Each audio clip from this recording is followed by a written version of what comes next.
Muy buenas tardes a todos. Nosotros somos Marcelina Molina Romero y Verónica del Mar González Luna. Somos alumnas del cuarto B de laboratorista clínico del CEPETIS número 90, ubicado en Loma Bonita, Oaxaca.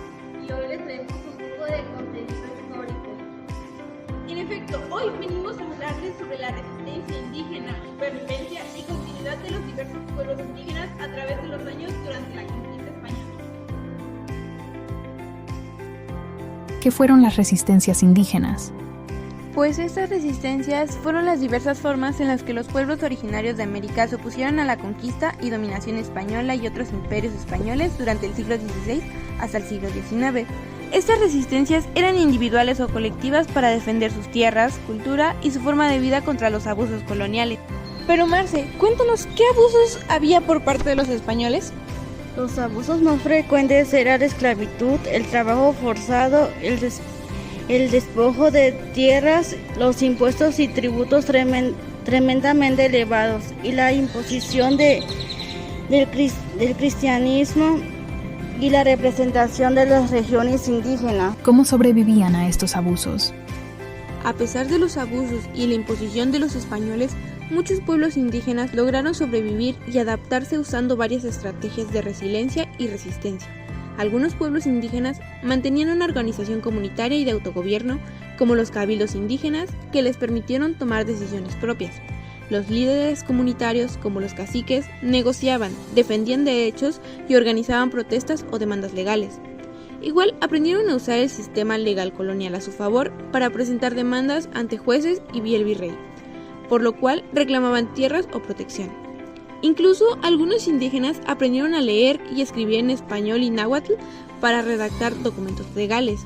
Los indígenas sobrevivieron gracias a su unidad, sabiduría y capacidad de adaptación y su gran compromiso con sus raíces. A pesar de las injusticias, algunos pueblos indígenas aún siguen en pie después de tanto.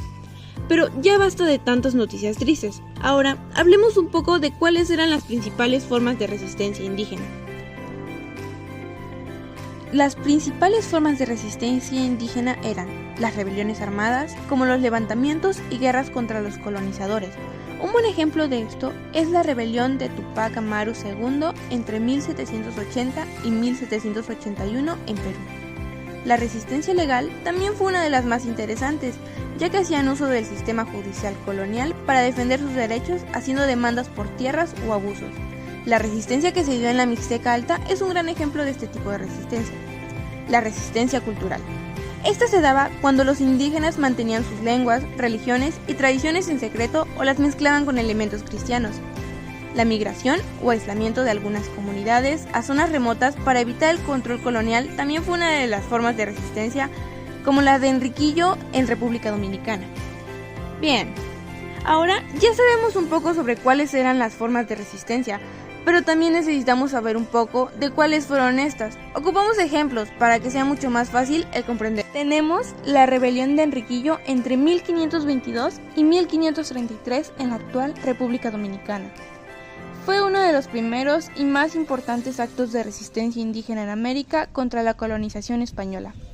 Enriquillo, también llamado Guaraucoya, fue un cacique taño descendiente del líder Anacaona. Fue criado y educado por frailes en un monasterio de Santo Domingo, donde aprendió el español, pero a pesar de su educación cristiana, fue víctima de los abusos coloniales. Esta rebelión se vio motivada tanto por motivos externos como internos. Un motivo interno fue que la esposa de Enriquillo fue violada por un encomendero español, el cual no fue castigado por las autoridades. Las violaciones al sistema de encomienda que establecía que los indígenas debían ser protegidos legalmente y en la práctica eran esclavizados y maltratados. El despojo de tierras y autonomía. Los caciques perdieron poder y las comunidades fueron sometidas ante la corona. El fracaso de los tribunales españoles que no protegía ni hacía cumplir los derechos de los indígenas.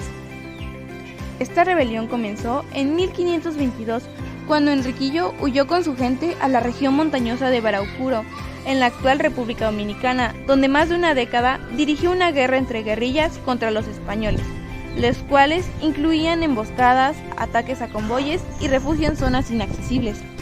Enriquillo mantuvo una resistencia organizada y efectiva, lo cual lo llevó a nunca ser capturado. En 1533, los españoles, al ver que era casi imposible derrotar a Enriquillo, ofrecieron negociar.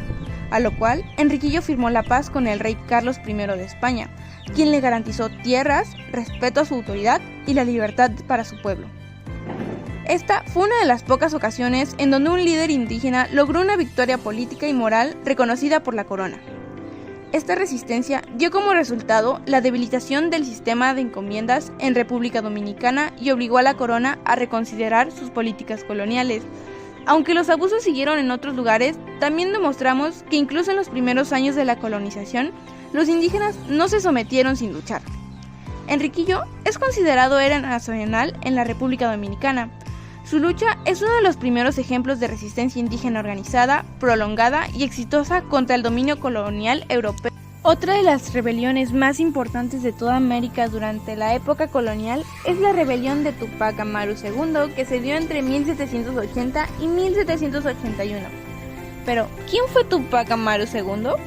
Pues su nombre real era José Gabriel Concorcadi Noguera, era un mestizo descendiente de los incas, educado y con título de cacique de Surimana, Tungazuca y Pampamarca, en el actual Perú. Tomó el nombre de Tupac Amaru II en honor al último inca rebelde ejecutada por los españoles en 1572. Y como en múltiples lugares, las principales causas de esta rebelión que lideró eran los altos tributos y el abuso del sistema de repartos, trabajos forzados en minas y obrajes, donde miles de indígenas morían por malas condiciones, la corrupción de funcionarios coloniales y abuso de poder de corregidores. Igual, la inspiración de ideas de libertad y justicia de la Ilustración, aunque inicialmente no buscaba la independencia total de Perú. En noviembre de 1780, Tupac Amaru II capturó y ejecutó al corregidor Antonio de Arriaga, lo que marcó el inicio del levantamiento. Pronto reunió a miles de indígenas, mestizos y criollos pobres en una gran movilización que se expandió por el sur de Perú, parte de Bolivia y el norte de Argentina. Logró tomar varias ciudades y desafió el poder colonial español durante meses. Su mensaje incluía la abolición de la esclavitud, de la mita y del reparto forzoso. La rebelión fue duramente reprimida, pero reformó algunos abusos para evitar más levantamientos. Tupac Amaru II se convirtió en un símbolo de lucha indígena y anticolonial, inspirando movimientos posteriores. La corona española impulsó medidas aún más represivas, pero también reformó algunos abusos para evitar más levantamientos. Tupac fue traicionado y capturado en abril de 1781, y el 18 de mayo de 1781 fue ejecutado junto a su familia y seguidores en la plaza de Cusco. La ejecución fue brutal, ya que intentaron descuartizarlo con caballos como símbolo de advertencia. ¿Y qué pasó después? ¿Aún hay pueblos indígenas que siguen resistiendo a la conquista? Sí, aunque ya no es tal cual como en los siglos XVI o XVII. Algunos pueblos indígenas se siguen resistiendo en términos de defensa de territorio, lenguas y formas de vida. ¿Y qué pueblos se siguen resistiendo? Algunos como el pueblo mapuche en Chile y Argentina, pueblos indígenas del Amazonas en Brasil, Perú, Colombia, etc., y pueblos mayas en México, en Guatemala y Belice. Y como dato curioso, en varios países como Venezuela y Bolivia, el 12 de octubre ya no se celebra como Día de la Raza o Descubrimiento de América, sino como el Día de la Resistencia Indígena en reconocimiento a la lucha contra la colonización.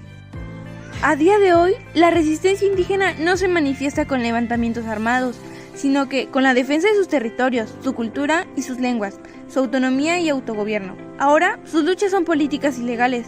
Ahora ya no se derrama sangre, ahora se derrama conocimiento. Gracias por ver. Nosotras somos Marcelina Molina Romero y Verónica del Mar González Luna, alumnas del cuarto B de laboratorista clínico pertenecientes al CEBETIS número 90 en Loma Bonita, Oaxaca. Este video se hizo con la finalidad de entregar un documental al profesor René Díaz Gutiérrez, de que imparte la materia Conciencia Histórica en este mismo plantel. Gracias.